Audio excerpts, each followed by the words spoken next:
So the other day, someone tried to get into an argument, debate, whatever it was, with me on TikTok, and that wasn't my intention. So I ended up commenting just a few things, and I was trying to send some Bible verses to back up what I was saying about Jesus. I had said something to the extent of, he's the only one that defeated the enemy on the cross, and it hit me, first of all, how little Bible knowledge I have.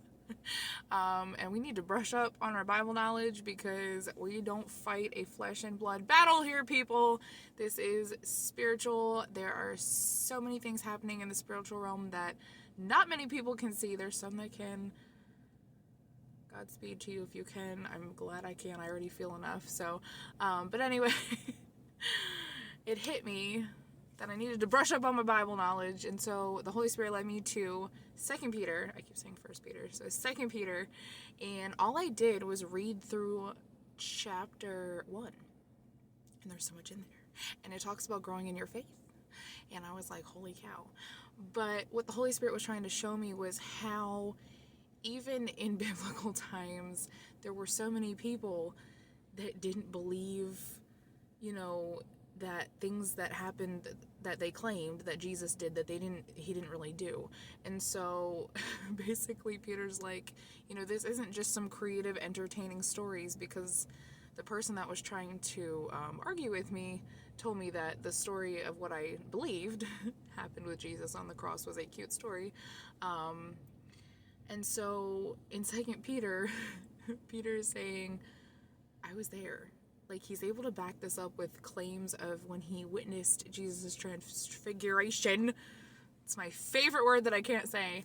And how he literally witnessed God himself saying about Jesus, this is my son, whom I love, in him I'm well pleased.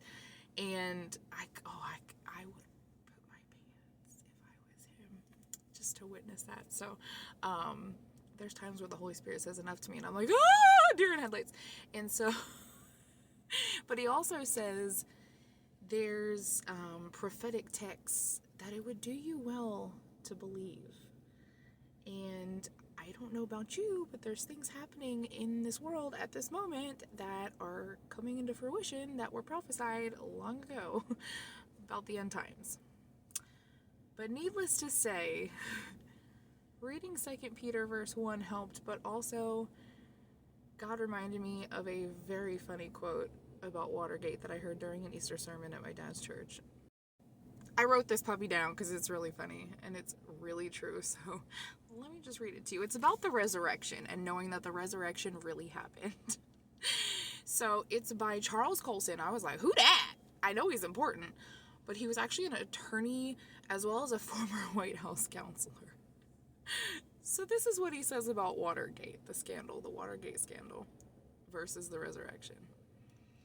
He says, I know the resurrection is a fact, and Watergate proved it to me. How?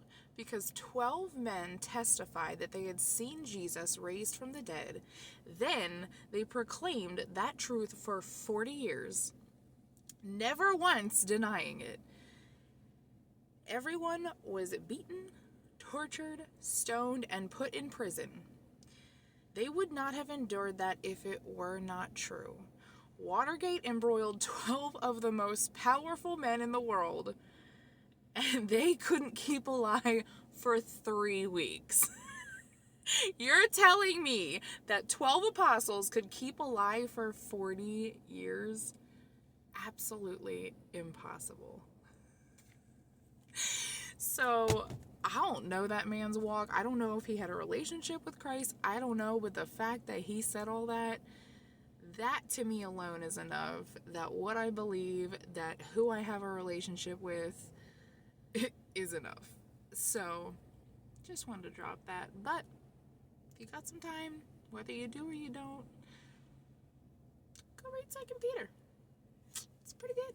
Have a good day.